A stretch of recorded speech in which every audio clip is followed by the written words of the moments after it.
그럼 오늘 발표를 이창훈 박사님께 먼저 부탁을 드리겠습니다. 박사님 부탁드리겠습니다.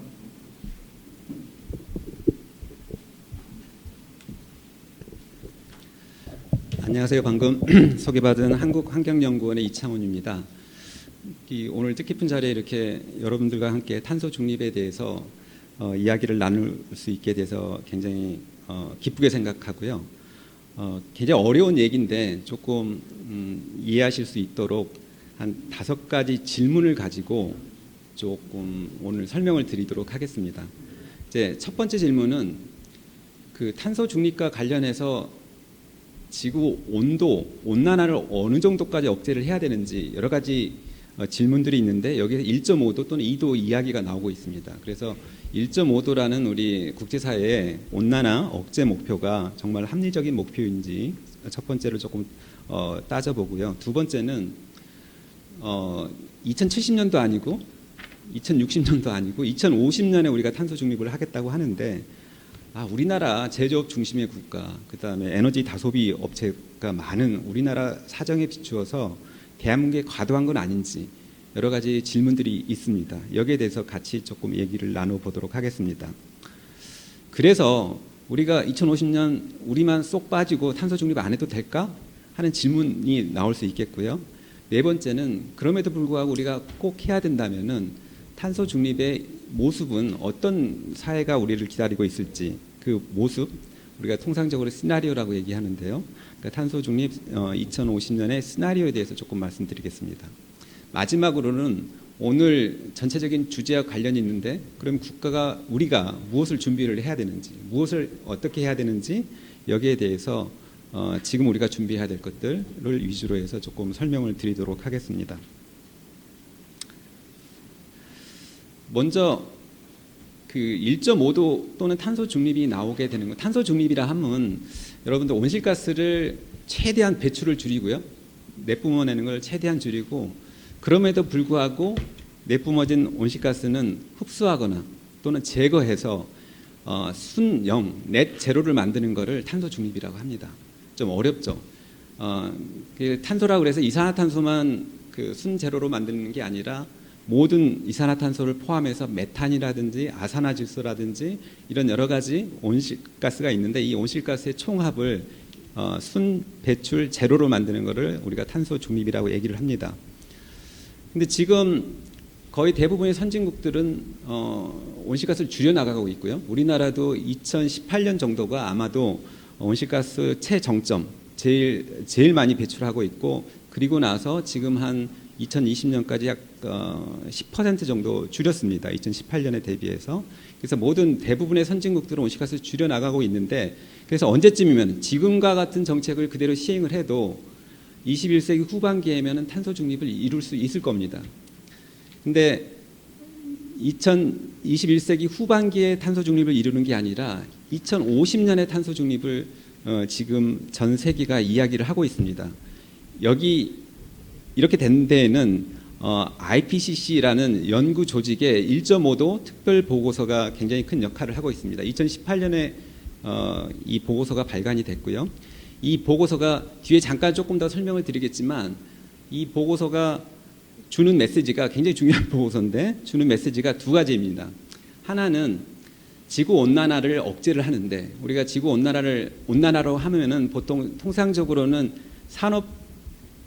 산업화 이전의 지구 평균 온도 대비해서 21세기 말, 그러니까 2100년 정도 되겠죠. 21세기 말에 온도의 상승을 1.5도 이내로 억제할 것이냐, 2도로 억제할 것이냐, 3도로 억제할 것이냐 이런 어떤 온난화 목표들이 있습니다. 2015년 이전에 특히 이전에는 보통 통상적으로 국제사회에서 2도씨 정도로만 그러니까 산업화 이전 대비 지구 온도를 21세기 말에 2도씨 내로만 억제를 한다면은 인류와 생태계가 좀 살만할 것이다. 그 정도만 돼도 이렇게 생각을 했었는데 그 이후에 2도씨로는 부족하고 2도씨까지 올라가면은 정말 어려워질 수도 있어. 우리 1.5도씨까지 이런 온난화 대응 목표를 강화해야 돼. 이런 연구들이 쌓여나가기 시작을 합니다. 그래서 여러 가지 연구 결과를 종합해서 IPCC가 2018년에 1.5도 특별 보고서를 내는데 이 보고서가 말씀드린 바가 두 가지 메시지가 있는데 첫 번째는 2도씨를 우리가 기온이 산업화 이전 대비 상승했을 때하고 1.5도씨 상승했을 때는 굉장히 큰 차이가 있다. 인류의 생존과 생태계의 생존에 굉장히 큰 차이가 있어서 우리가 1.5도까지 온난화를 억제하는 목표를 강화시켜야 된다. 2도씨에서. 이게 첫 번째 메시지고요. 두 번째 메시지가 그러면 1.5도를 달성하기 위해서는 결국 지구 온난화를 일으키는 게 온실가스이기 때문에 그럼 온실가스를 어떻게 해야 되느냐? 2050년경에 특히 이산화탄소를 넷제로를 만들어야 된 전 지구적으로 전 지구에서 2050년 정도 경에는 온실가스를 배출한 만큼 흡수하거나 제거를 해서 순배출을 0으로 만들어야 된다. 그래야 우리가 21세기 말에 1.5도라는 온난화 대응 목표를 달성할 수 있다. 이렇게 주장을 합니다. 두 가지 메시지죠. 그래서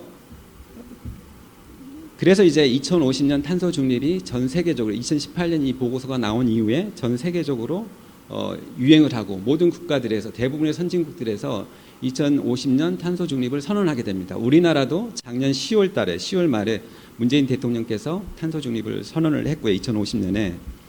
그러면은 결국 2050년 탄소 중립을 하기 위한 목적이 1.5도라는 이 온도의 목표에 있습니다. 그래서 그럼 1.5도 목표가 정말 적절한 것인지에 대한 논의부터 조금 시작을 해야지 탄소 중립이 정말 우리가 추구할 만한 목표인가에 대해서 답을 할 수 있을 것 같습니다. 그래서 이 질문이고요. 잠깐 이제 이해를 위해서 정보를 위해서 조금 말씀드리면은 IPCC라는 조직이 있고요. 이게 이제 기후 변화에 대한 정부 간 협의체라는 겁니다. 영어로는 Intergovernmental Panel on Climate Change라는 조직인데 이 조직은 연구자들이 모인 네트워크 조직입니다. 그게 무슨 말이냐면은 전 세계 수천 명의 연구자들이 한 장소에 모여서 연구를 하는 게 아니라 자기들 연구기관에서 독자적으로 연구를 하면서 네트워크로 연결해서 연구 결과를 발표를 합니다. 이런 특성상 이 기관의 연구 보고서들은 대부분이 그냥 개별적인 연구가 아니라 수많은 연구들을 종합해서 요약하는 그런 어떤 연구 방법론을 취하고 있습니다. 그래서 이 IPCC에서는 한 5년에서 6년에 한 번씩 정기 보고서를 내고요. 그걸 이제 기후변화, 지구 기후변화 평가 보고서라고 합니다. Assessment Report라고 그러고 약자로는 AR이라고 그럽니다. 그래서 4차 보고서라고 하면 AR4, AR4라고 그러고 5차 보고서라고 하면 AR5 이렇게 얘기를 합니다. 이 중간중간 정기 보고서 중간중간에 특별 보고서를 내는 거를 이제 스페셜 리포트라고 그러고요. 근데 보통 통상적으로 이제 이 보고서가 정기 보고서가 발간이 될 때마다 우리 인류가 갖고 있는 기후 변화에 대한 지식이 종합이 되고 그게 정책화되는 과정을 갖습니다. 그래서 정책화는 어떻게 되냐면은 국제사회에서 기후 변화를 논의하는 기구가 유엔을 중심으로 하고 있는데요. 유엔에서 1992년에 유엔 기후변화 협약이라는 것을 만들고요. 그 기후변화 협약에 가입을 하게 됩니다. 대부분의 국가들이 모두 이 유엔 기후변화 협약에 가입돼 있고 UNFCCC라는 협약이고요.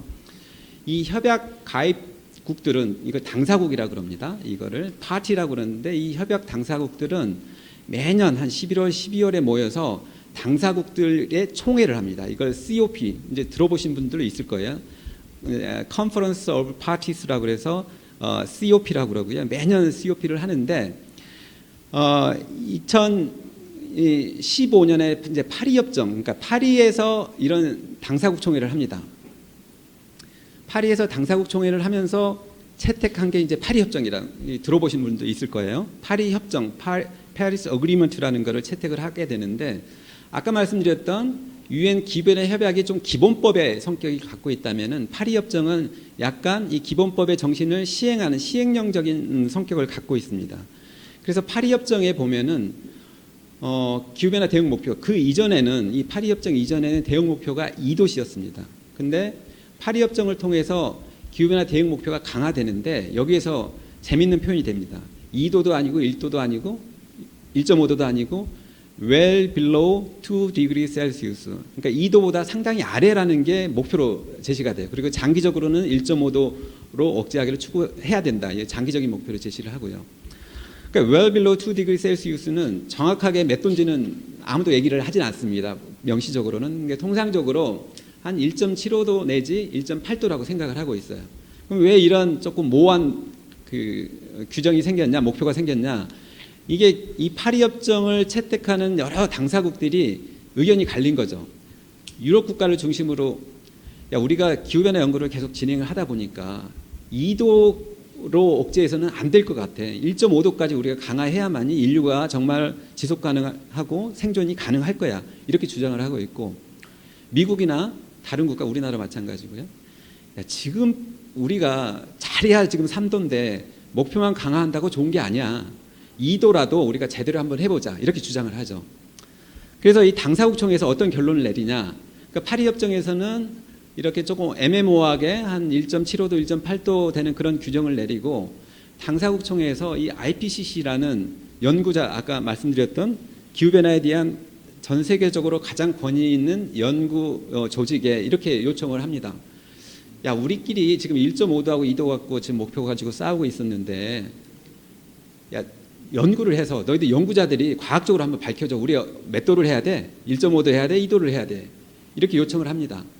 당사국 총회에서 결의문에 따라서요.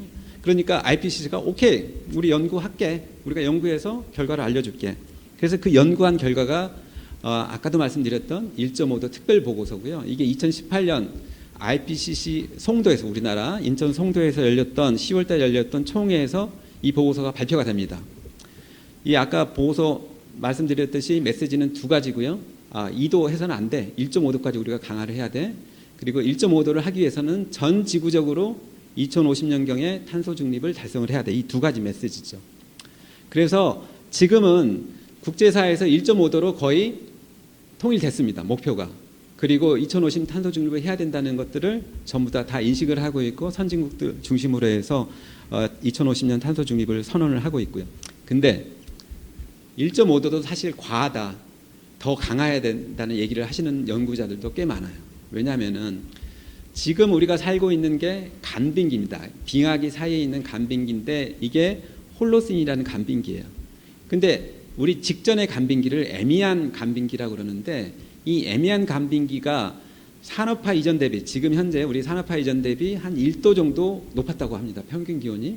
근데 1도 정도밖에 높았는데, 그러니까 지금보다 조금 더 아래예요. 지금 현재 우리가 한 1.1도 내지 1.2도 정도 올랐습니다. 산업화 이전 대비 지금 현재 기온이요. 온도가, 지구 온도가. 그러니까 지금보다 조금 낮은 수준이죠. 근데 해수면이 6에서 9m 높았다는 거죠. 그 당시에. 무슨 말이냐. 1도를 유지를 하더라도 전 세계 해수면이 앞으로 200년, 300년, 400년 지나면은 6에서 9m 올라간다는 것들이죠. 해수면이 1m, 2m 이상 올라가면은 바닷가에, 대부분의 문명이 바다에 걸쳐져서 지금 이루어져 있잖아요. 우리 인류의 그 모든 문명이, 바닷가에 있는 문명들이 굉장히 큰 위험에 처할 수밖에 없다는 겁니다. 그렇지만은 지금 현재로서는 1.5도가 과학자들이 합의한 지구 온난화 대응 목표라고 보시면 될 것 같고, 다만 이게 1.5도가 이거를 지나면은 1.5도를 넘어서면은 더 이상 1.5도로 되돌아올 수 있는 어떤 그런 특이점, 우리 영어로는 티핑 포인트라고 그러는데 그런 점은 아니고, 그러니까 그러니까 파지티브한 피드백이 작동을 해서 더 이상 1.5도로 내려오지 못하는 그런 특이점은 아니고, 다만 이제 조금 비용 효과적인, 그러니까 1.5도로 강화하는 게 비용적인 측면에서 피해를 1.5도를 줄이기 위해서 우리가 조금 온실가스 더 감축해야 되겠죠. 감축하기 위해서는 비용이 더 들지만은, 그럼에도 불구하고 2도씨에 비해서 피해 비용은 더 많이 줄일 수 있기 때문에 조금 더 비용 효과적인 그런 어떤 정책적인 목표다, 이렇게 좀 보시면 될 것 같아요. 두 번째는, 그러면 한국이 선진국 하는 건 오케이, 선진국 그동안 많이 배출했으니까 그럼 우리나라 이제야 이제 개발도상국에서 벗어나서 선진국 대열에 올라갔는데 우리나라 하는 건 좀 너무 과도한 거 아니야? 이런 질문이 충분히 가능하겠죠. 자, 이런 그래프를 조금 보신 적도 있을 거예요. 이게 어떤 그래프냐면은 온실가스 배출량을 1990년을 100으로 잡고 한번 그려본 거예요. 그러니까 대부분의 선진국들은, 주요국들은 미국 포함해서 계속해서 감소하고 있죠. 지금 아주 많이 감소는 않았지만은 그래도 굉장히 감소를 하고 있습니다. 자, 우리나라는 2018년까지 아까 말씀드렸듯이 계속해서 증가를 했어요. 자, 여기서 우리가 2050년을 0으로 딱 만든다. 그러면 전부 다 0으로 수렴을 해야 되기 때문에 직선을 그으면은 우리나라가 기울기가 제일 크죠. 이 그래프만 보면은. 그래서 다른 나라에 비해서 훨씬 빠른 속도로 또는 굉장히 강한 감축을 해야 되는 것처럼 보입니다. 그래서 과도하다는 얘기가 여기서 조금 많이 나오고 있죠. 근데 제가 설명드릴 내용은 이거는 그림의 현혹이다. 뒤에 조금 설명을 드리도록 하겠습니다. 이어서. 그 전에 한국이 전 세계 온실가스 배출에서 차지하는 비중을 좀 볼 필요가 있어요. 우리나라 GDP가 전 세계에서 한 12에서 12 정도 됩니다. 작년에는 11을 했는데, 그러니까 국내 총생산 GDP가 경제 규모가 작년에는 우리가 코로나19로 인한 경제 위기에 좀 대응을 잘해서 좀 순위가 좀 상승한 측면이 있고요. 통상적으로는 12에서 14위 왔다 갔다 합니다. 자, 온실가스 배출량 규모도 우리가 14위 정도 돼요. 지금 한 13위 정도 올라갔을 겁니다. 거의 경제 규모와 비슷하게 온실가스 배출을 하고 있어요. 그러니까 그만큼 책임이 있다는 것들이죠. 근데 들어셔서 아시겠지만은 지금 지구를 뜨겁게 하고 있는 온실가스는 오래 배출되는 것만 지금 지구를 뜨겁게 만들고 있는 게 아니라 100년 전에 배출된 이산화탄소도 지금 계속 대기권에 체류하면서 오늘의 지구를 뜨겁게 만들고 있습니다. 여전히. 그래서 사실 올해 배출량도 중요하지만 지난 100년간 특히 대기권에 오래 남는 이산화탄소의 배출량들이 누적 배출량으로도 굉장히 중요한데 얼마 전까지만 해도 우리 이제 막 개도국에서 넘어갔는데 그동안 얼마나 배출했겠어 우리가 누적으로 따지면 얼마 안 돼 이렇게 주장을 했는데 지금 2014년 기준에도 16인데 지금 한 14위 정도 합니다. 이산화탄소 누적 배출량이요 13위, 14위 정도 올라갔을 겁니다. 자, 이제 누적 배출량 기준에서도 우리가 전 세계에 굉장히 큰 비중을 차지하고 있다는 것들이죠. 여기서 한번 보시죠. 자, 그 아까 이제 IPCC 1.5소 특별 보고서의 두 번째 메시지. 2050년 경에는 우리가 탄소 중립을 달성을 해야 된다. 넷제로를 해야 된다. 이렇게 주장을 했잖아요. IPCC 특별 보고서에서. 그 0으로 간다는 거는 지금부터 우리가 2050년까지 배출할 수 있는 총량이 정해져 있다는 겁니다. 온실가스, 이산화탄소 총량이. 그 총량을 한 거의 이제 균등하게 조금 감소를 시켜보다 보니까 2050년에 0으로 정도 돼야 된다는 것들이죠.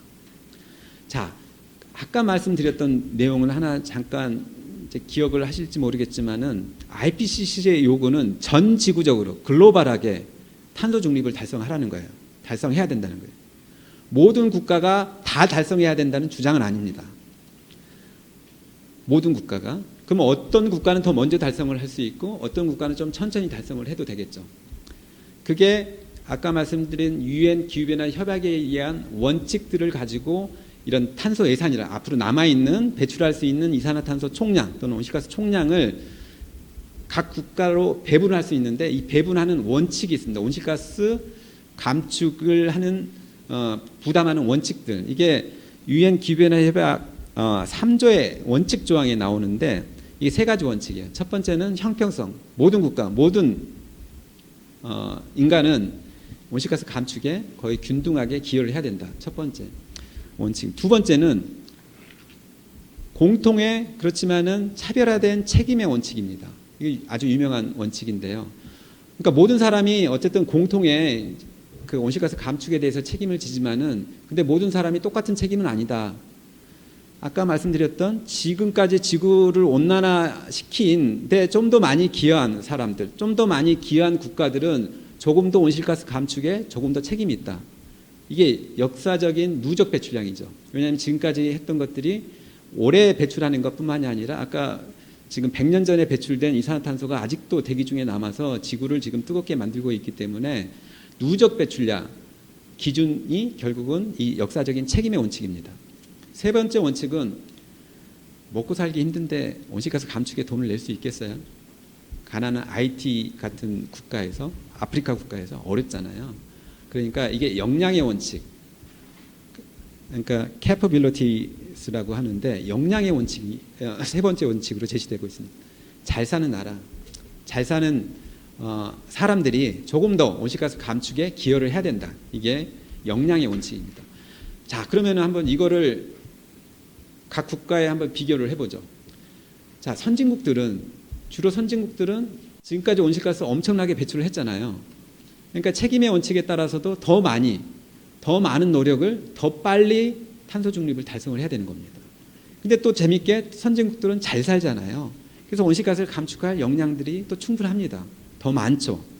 그래서 통상적으로 유엔 기후변화 이 협약의 원칙 조항들을 우리가 따져보면은 선진국들은 탄소 중립을 더 일찍 2050년 이전에 달성을 해야 되고, 후진국들은, 개도국들은 2050년 이후에도 어느 정도는 이산화탄소를 배출하면서 그래도 개발할 여지를 줘야 된다는 게 결국 fair sharing of burden, 그러니까 공정한 이 온실가스 감축 부담을 배분하는 원칙이라는 것들이죠. 그래서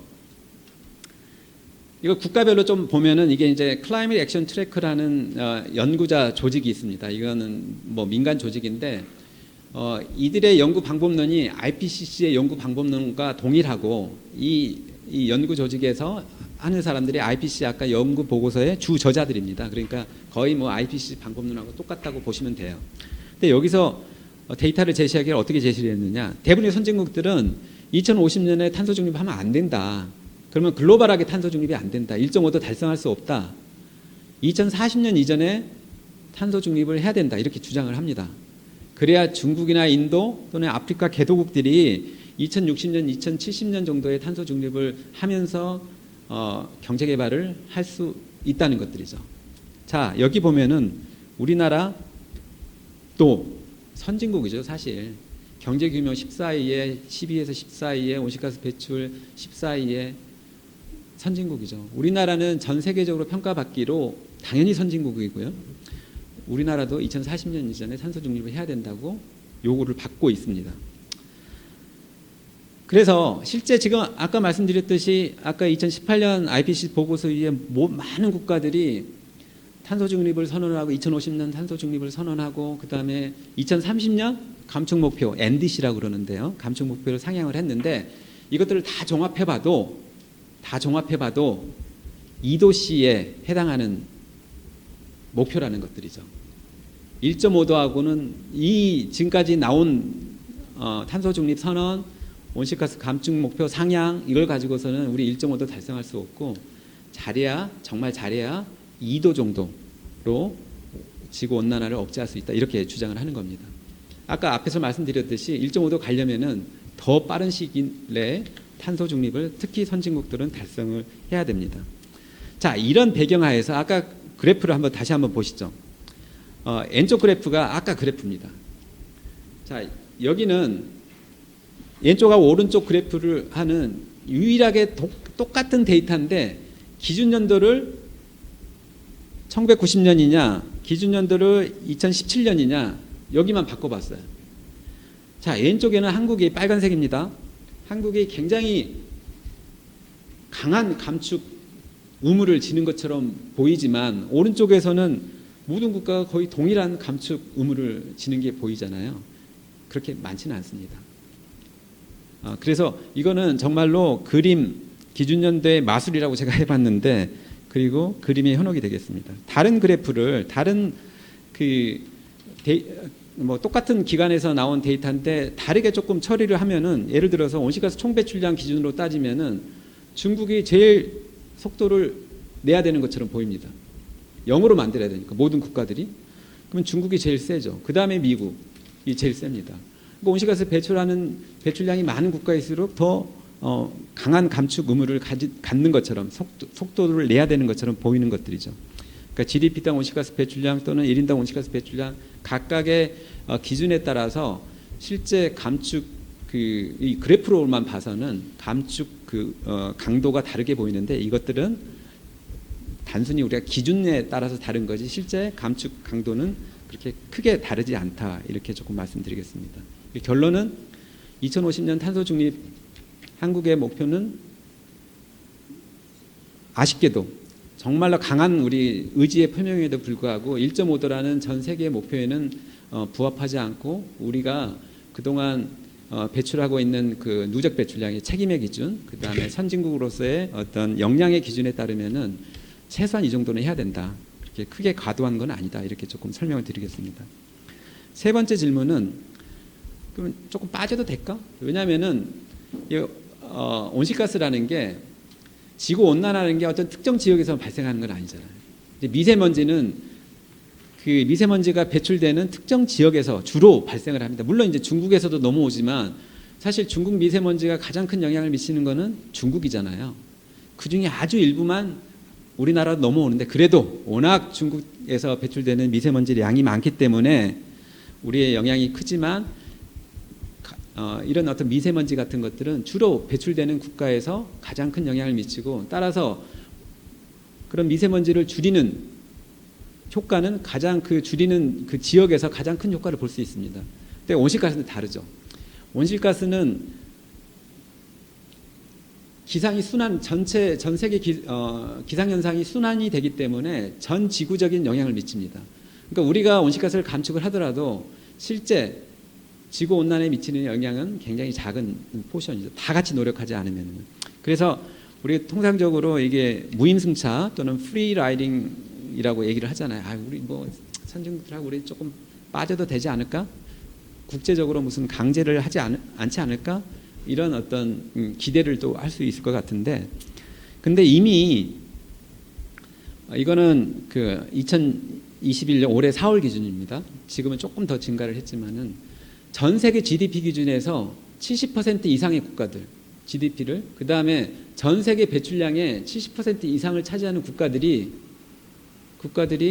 2050년 또는 그 즈음에 탄소 중립을 선언을 했습니다. 이미. 그러니까 거의 대부분의 국가에서 그러니까 개수로는 많지는 않지만 주요 국들은 다 했다는 것들이죠.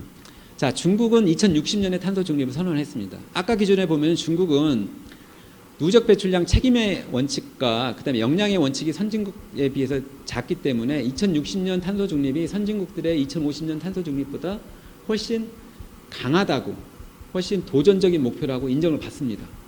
이제 그런 것까지 포함해서 70% GDP 기준, 배출량도 70% 기준에 이미 그 정도의 국가들이 경제들이 이미 탄소 중립을 선언을 했기 때문에 우리만 안 하기는 좀 굉장히 어렵고요. 그리고 안 하기가 어려운 게 이게 경제 문제가 돼버렸습니다. 여러분들 이제 탄소 중립에 조금 관심이 있으시면은 신문이라든지 그 TV 언론상에서 뭐 탄소 국경세라는 뭐 이런 얘기를 좀 들어보셨을 거예요. 자, EU하고 미국이 특히 자기들 이산화탄소 많이 줄이겠다고 얘기를 합니다. 자, 이산화탄소 온실가스를 줄이는데 자국 내 기업들이 온실가스를 줄이는데 비용이 들겠죠. 자, 그러면은 그 자국 내에 있는 기업들이 우리나라만 너무 강도가 세면은 우리 생산기지 강도가 낮은 국가로 옮겨버릴 거야. 그럼 어떻게 될까요? 두 가지 부정적인 효과가 있습니다. EU나 미국에서는 일단 생산이 줄겠죠. 고용이 줄겠죠. 경제적으로 타격이 있고요. 두 번째는 이런 기후의 규제 정도, 목표 정도가 낮은 국가로 가면은 거기서는 똑같은 물건을 생산을 하더라도 EU나 미국에서 생산한 것보다 더 많은 온실가스를 배출하면서 생산을 하는 거예요. 그러니까 역효과가 나는 겁니다. 오히려 기후 정책적인 측면에서도 이거를 탄소 누출이라 그러는데 이 경제적으로 환경적으로 오히려 더 문제가 되는 거예요. 한 일국의 정책만 강화를 하면은 그럼 어떻게 해야 될까요? 이들 국가에서는 국경에서 우리나라보다 탄소 정책, 감축 정책이 약한 나라에서 오는 제품에 대해서는 이건 세금을 매겨야 돼.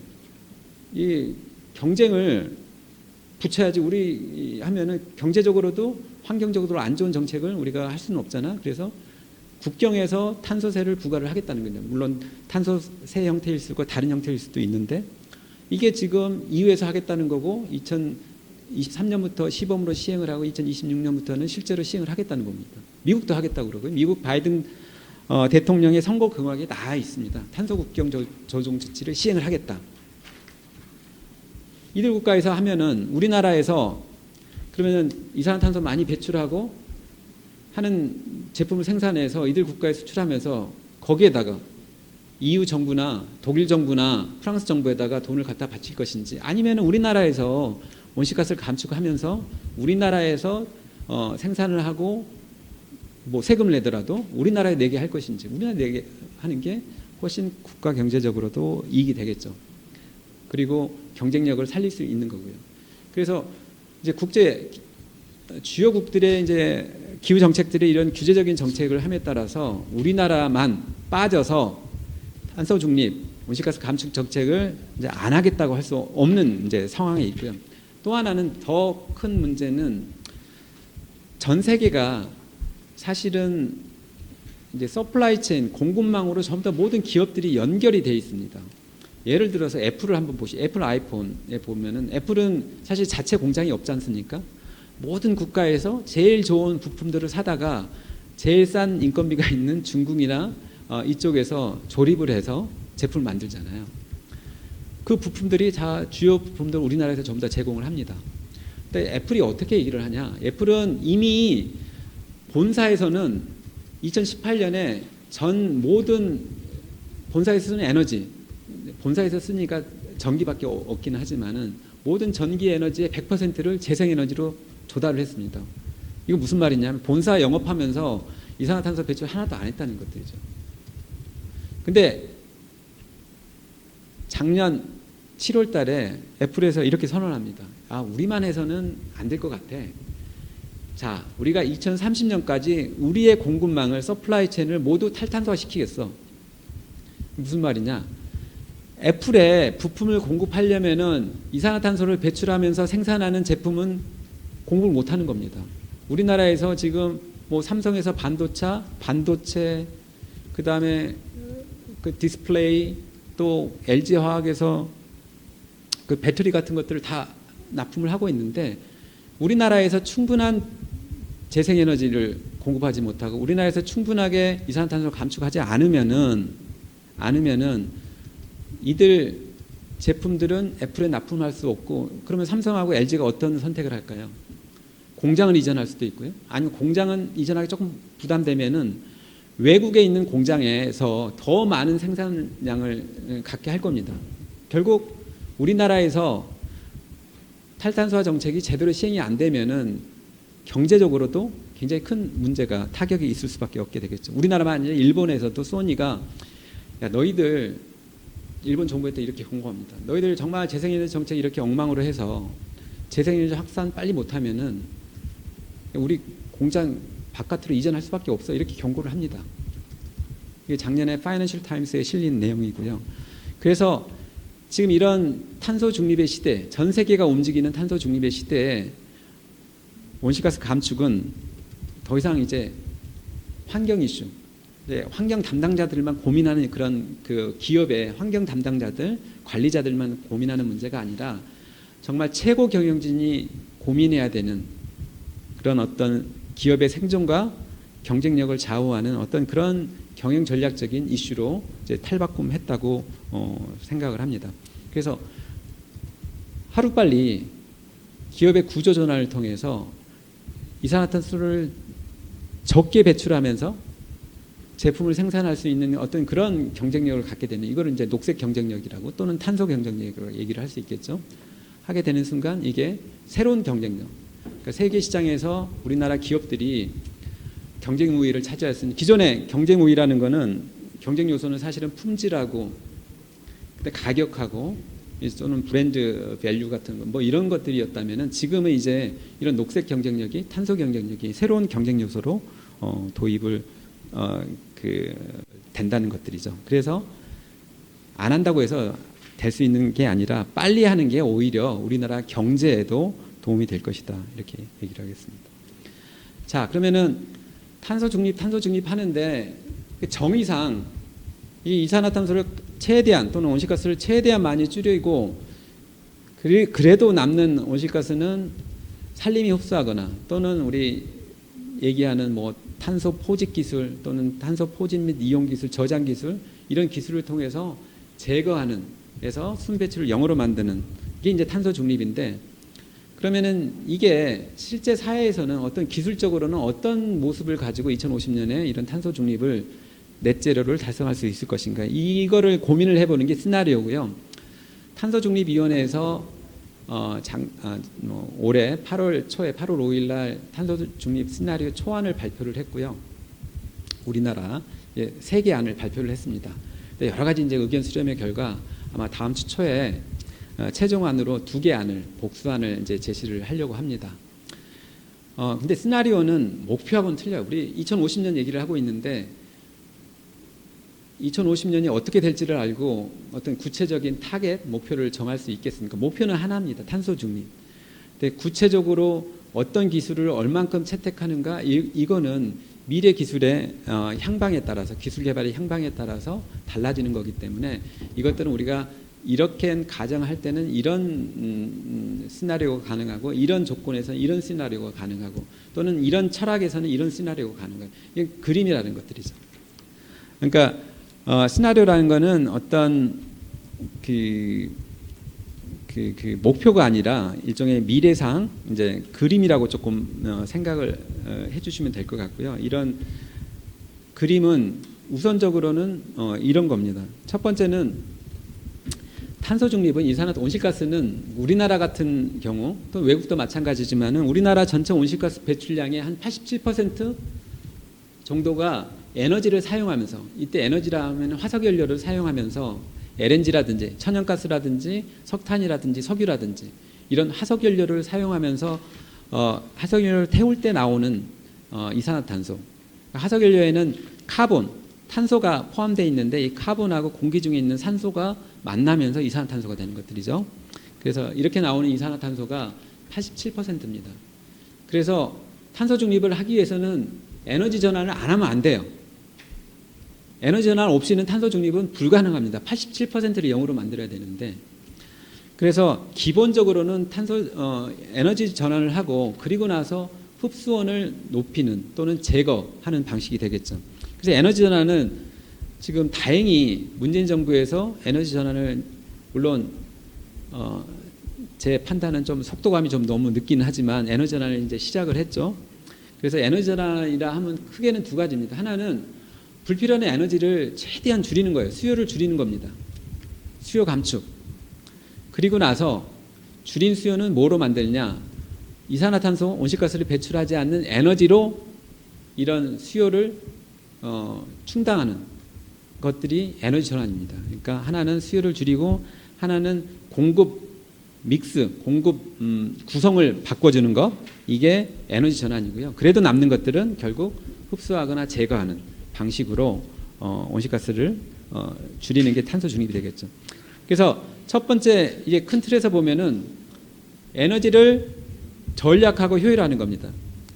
자, 에너지 전략하고 효율화를 한번 생각을 해보죠. 에너지 사용을 줄이려면 뭘 해야 될 것인가?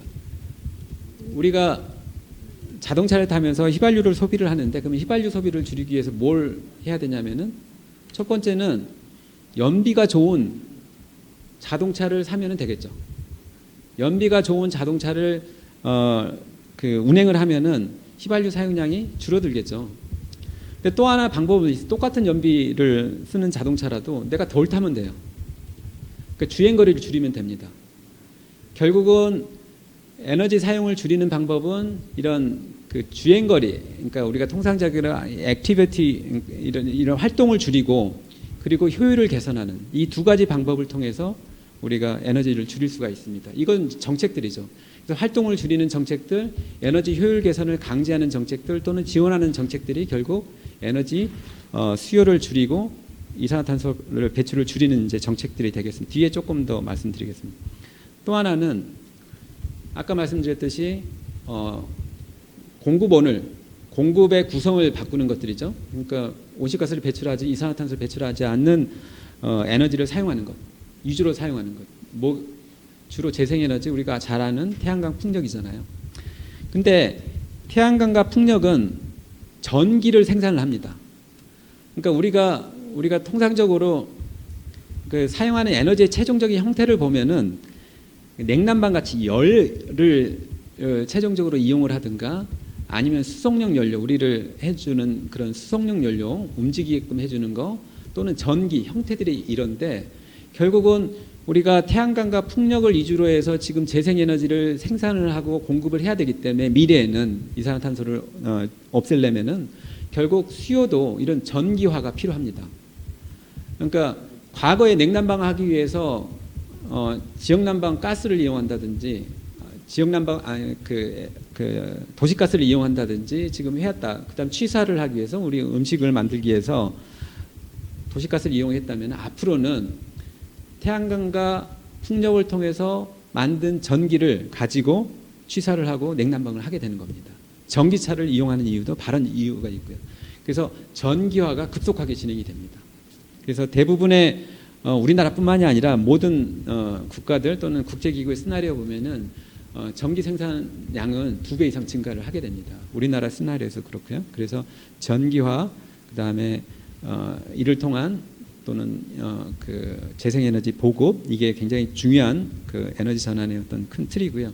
그 국가 정책도 어떻게 하면은 전기화에 재생에너지 확산할 것이냐. 근데 재생에너지가 태양광 풍력이 장점이 굉장히 좋은 장점을 갖고 있죠. 이산화탄소라든가 미세먼지라든가 이런 오염물질이 배출하지 않아요. 굉장히 깨끗한 에너지라서 그 다음에 우리가 수입할 필요도 없어요. 우리나라 바람, 우리나라에 비치는 태양을 이용하기 때문에 굉장히 에너지 독립을 할 수 있는 에너지원입니다. 이런 좋은 장점이 있음에도 불구하고 가장 큰 단점은 우리가 쓰고 싶을 때 쓸 수 없다는 것들이잖아요. 구름이 있거나 밤이 되면은 태양 에너지 비치지 않고 바람이 안 불면은 우리가 풍력을 이용할 수 없습니다. 그래서 이런 단점들이 있어요. 우리가 컨트롤할 수 없다는 단점이 있는데, 그러니까 이런 어떤 재생에너지의 단점을 극복하는 것들, 이것들이 주요한 정책 과제가 되겠습니다. 세 번째는 우리가 에너지를 쓰는데 꼭 연료로 쓰는 건 아니에요. 어떤 부분은 원료로 씁니다.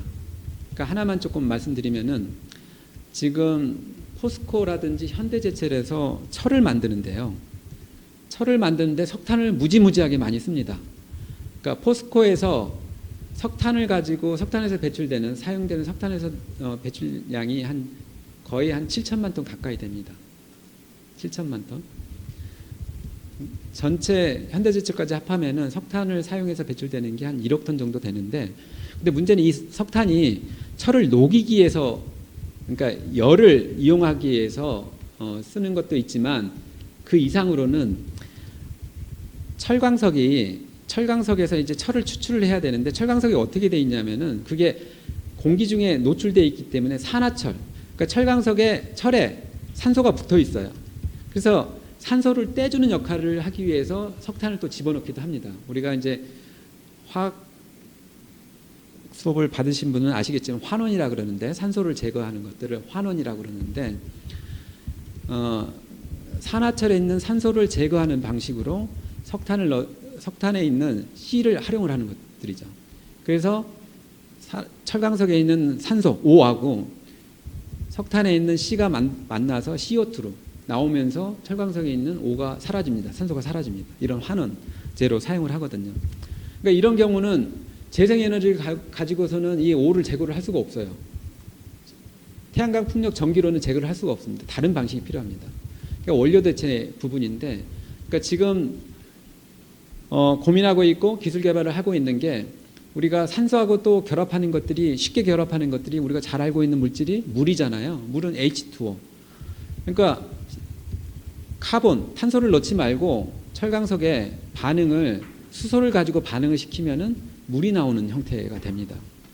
그래서 그런 환원제로서 수소 환원제철을 지금 생각을 하고 있고, 이런 원료 대체, 그 다음에 아까 말씀드렸듯이 이것만 되지는 않고 그래도 나오는 온실가스가 있기 때문에, 또는 이산화탄소가 있기 때문에 이런 것들은 산림을 통해서 여러 가지 방법을 통해서 흡수하거나, 또는 이산화탄소 포집 기술, 또는 저장 기술, 또는 이용 기술을 가지고 그 이산탄소 배출을 흡수 제거하는 그런 방법을 생각을 하고 있습니다.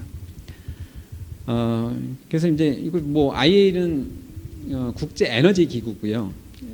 International Energy Agency인데 가장 대표적인 에너지 관련 국제 기구인데, 여기서도 넷째로 시나리오를 제시를 했고요. 여기서도 똑같습니다. 앞에 말씀드린 에너지 수요를 줄이고 재생에너지 늘리고 그다음에 원료 대체하고 온실가스 흡수 증가하고 거기다가 행동 변화를 또 얘기를 해요. 우리도 행동 변화 필요한데 그러니까 단순히 이제 기술적인 옵션들, 재생에너지, 태양광 풍력 설치하고 뭐 CCUS라는 새로운 기술하고 수소환원자출 새로운 기술만 필요한 게 아니라 우리 인류의 행동이 바뀌어야 된다는 것들이죠.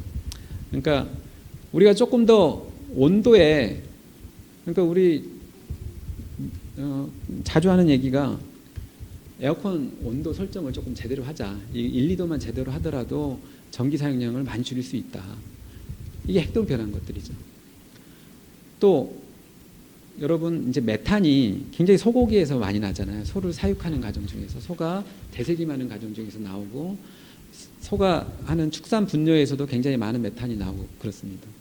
그러니까 우리가 소 대신에 돼지고기, 돼지고기 대신에 닭고기, 닭고기 대신이라기보다도 조금 더 위주로 채식 위주로 한다 그러면은 이 과정 중에서도 많은 온실가스를 우리가 감축을 할 수가 있습니다. 그래서 이런 행동 변화, 물론 이제 행동 변화를 어떻게 유도할 것이냐, 그 국민들 교육하고 홍보한다고만 되는 게 아니고 결국은 어느 정도는 경제적 인센티브라고 하는데요. 그러니까 결국은 이거를 그 냉난방비가 전기요금이 비싸면은 에어컨을 펑펑 틀 수 있겠습니까?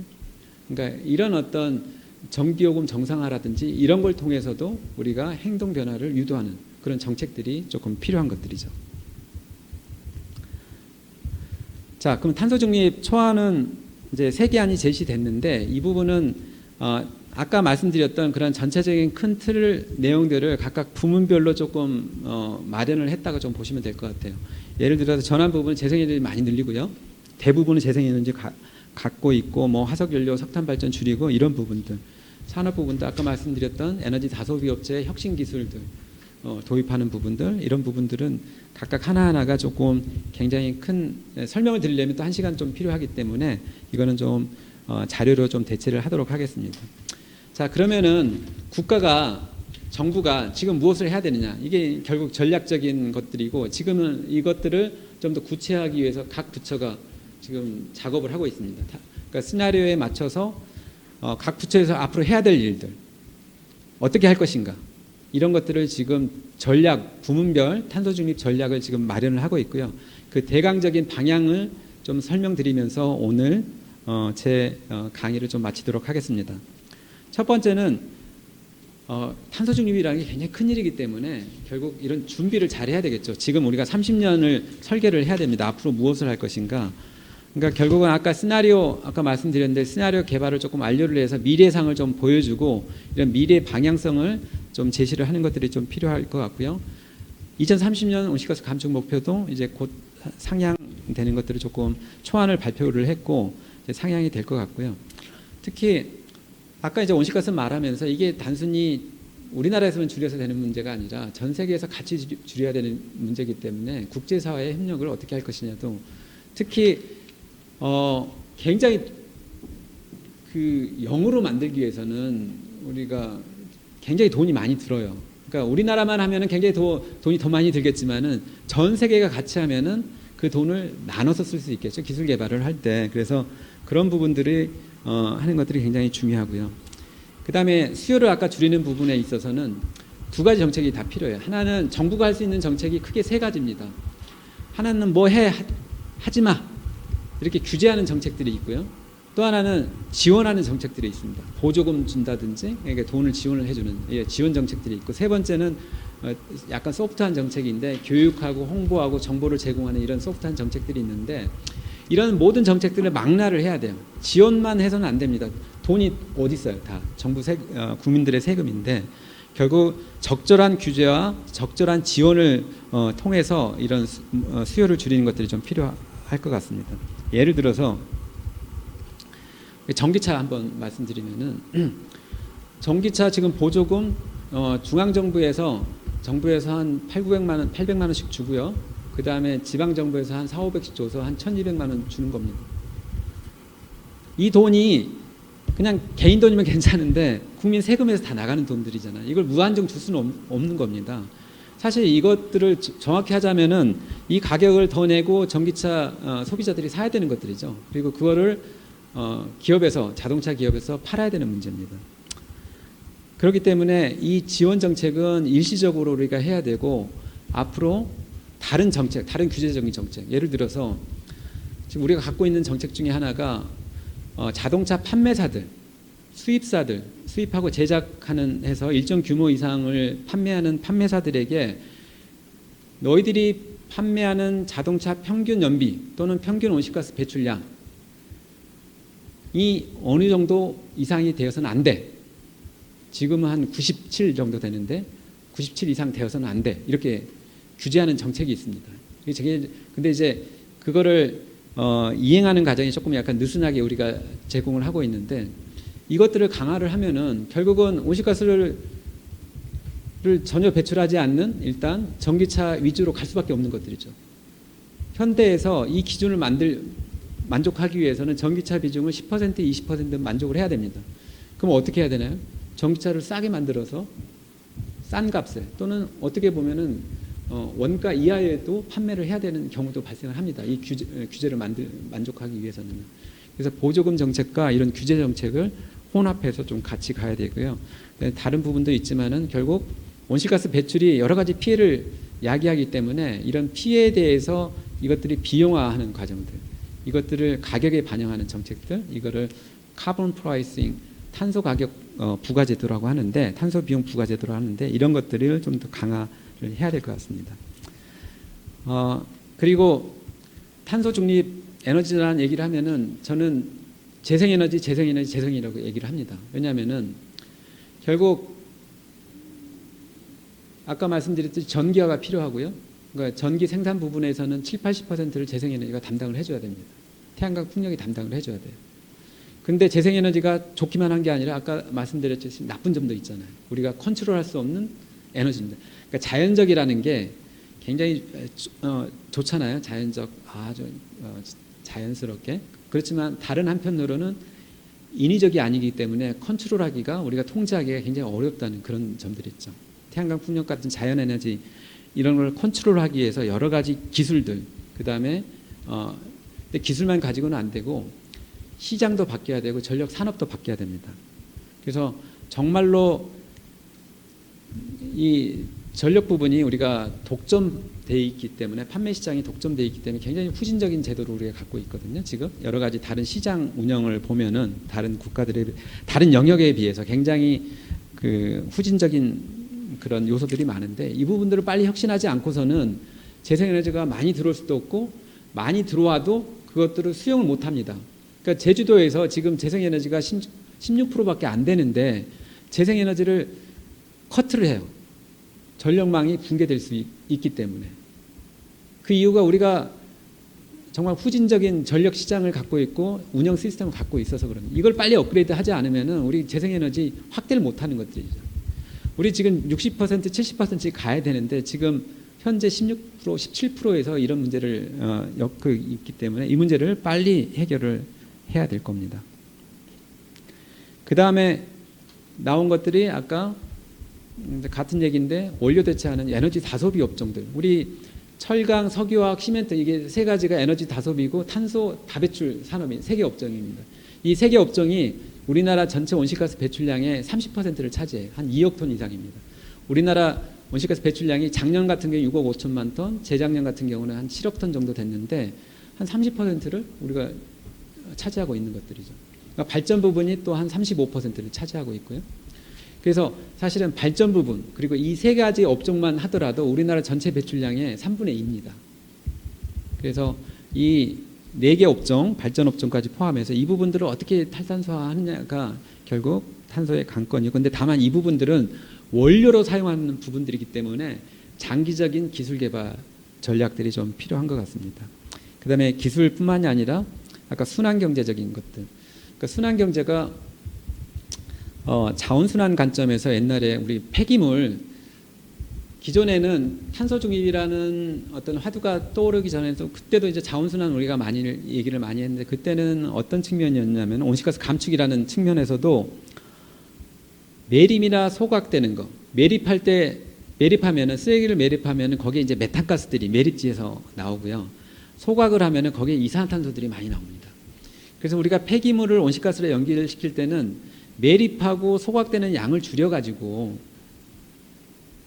그래서 거기서 나오는 온실가스 배출량을 줄이는 게 그게 중요한 이슈였습니다.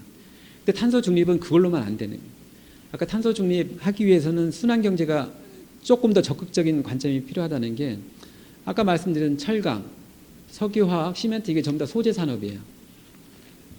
자, 여기 이 소재들을 만들 때 그 많은 2억 톤의 온실가스가 배출되고 있는 겁니다. 그럼 우리가 이 소재를 적게 생산하면, 그러니까 무슨 말이냐? 플라스틱 제품, 일회용 플라스틱 안 사고 또는 플라스틱 제품 사더라도 2배 이상 사용하고 오래 사용하고 우리 옛날에 뭐 바꿔 쓰고 오래 쓰고 뭐 이런 거 있잖아요. 아나바다인가요? 아껴 쓰고 이것들을 하면은 이 산업에서 온실가스 배출량을 줄일 수 있는 거예요.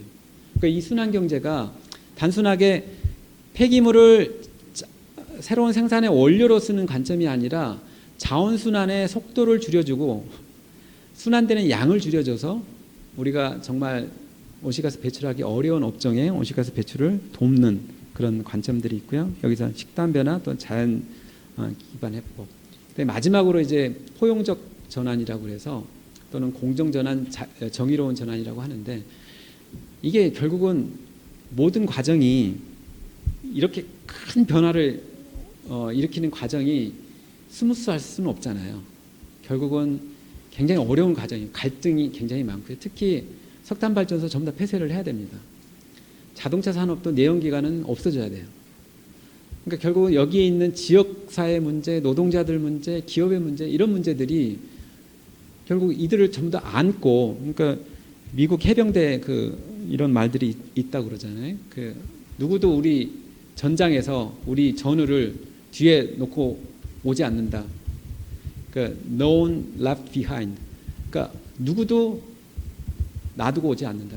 우리가 탄소 중립의 과정에서도 누구도 혼자 모든 그 부담을 고통을 감당하도록 내버려 둬서는 안 되고 같이 탄소 중립 과정에 새로운 어떤 직장을 구하고 새로운 그 산업을 또는 그 경제 생활을 영위할 수 있도록 이런 어떤 포용적인 공정한 또는 정의로운 전환이 이루어질 수 있도록 프로그램을 마련하는 것 이런 것들이 앞으로 정부가 해야 될 과제들이 되겠습니다.